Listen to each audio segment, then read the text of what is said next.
अस्सलाम वालेकुम दोस्तों। माँ ने अपनी बेटी से कहा कि देखो तुम्हारी बड़ी बहन हमेशा फर्स्ट आती है और तुम कभी भी कामयाब नहीं होते हो। उस वक्त उस छोटी सी बच्ची के चेहरे से मुस्कुराहट हमेशा के लिए खत्म हो गई।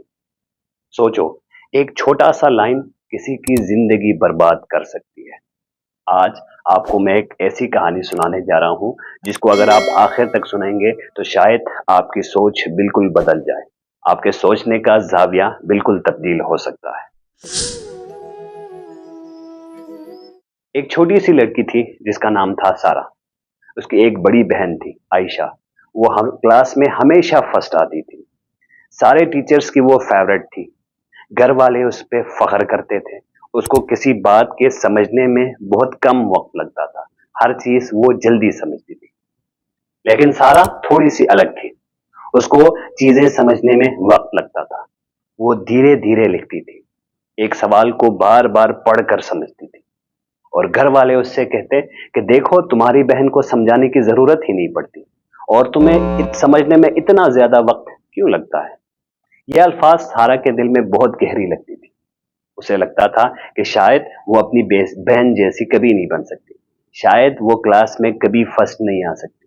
शायद वो टीचर्स की फेवरेट नहीं बन सकती। और शायद उसके माँ बाप कभी उस पर प्राउड फील नहीं करेंगे। वो चुप रहती, मुस्कुराती, लेकिन अंदर से टूटी जा रही थी। वो स्कूल जाती थी लेकिन उसका कॉन्फिडेंस गिरता जा रहा था।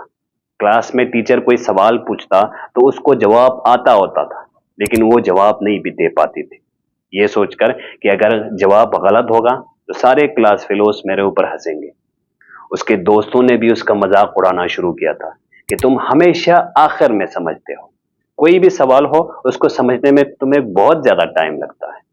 और घर जब आती तो माँ बाप भी सुनाती कि देखो तुम्हारी बहन आयशा को, उसको समझाने में कभी भी वक्त नहीं लगता, उसको समझाने की जरूरत भी नहीं पड़ती, और तुम हो कि समझने में इतना ज्यादा वक्त लेते हो। अब सारा अक्सर चुप रहती थी। न दोस्तों के साथ खेलती, न टीचर से कोई सवाल पूछती, और ना ही उनके सवाल का जवाब देती। और घर में माँ बाप से हमेशा वो दूर रहती थी। वो होमवर्क खुद करती थी लेकिन टीचर को दिखाने से घबराती थी। कभी कभी क्लास के कोने में जाकर छुप के अपने आंसू साफ करती थी ताकि कोई देख ना पाए। उसके दिल में एक खौफ बैठ गया था कि शायद वो कभी भी अपने पेरेंट्स को प्राउड फील नहीं करा सकती। एक दिन स्कूल का एनुअल फंक्शन था। सारे बच्चे उसमें पार्टिसिपेट कर रहे थे। कोई सिंगिंग कर रही थी, कोई डांस कर रही थी, कोई स्पीच कर रही थी। सारा को भी परफॉर्मेंस का मौका मिला था, लेकिन जब उसका नाम अनाउंस हुआ तो उसके पांव रुक गए। उसके पांव वहीं पर जम गए। वो स्टेज के पीछे ही खड़ी रह गई। टीचर ने बार बार उसको बुलाया लेकिन उसकी आवाज गले में अटक गई थी। उस वक्त उसने सोचा, मैं आयशा जैसी स्मार्ट क्यों नहीं हूं, मैं अली जैसा बोल्ड क्यों नहीं हूं, मैं आमिना जैसी कॉन्फिडेंट क्यों नहीं हूं, और मैं हमेशा दूसरों के साथ कंपेयर क्यों होती हूं।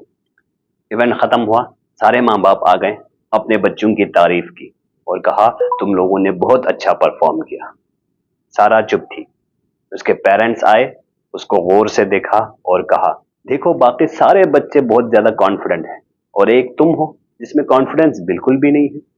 तुमने हमेशा हर जगह पर हमें शर्मिंदा किया है। उस रात सारा अपने कमरे में जाकर खूब रोई। रात भर रोती रही। उसे लगा कि शायद वो कितनी भी मेहनत क्यों ना कर ले, कभी भी किसी की नजर में अच्छा नहीं बन सकती।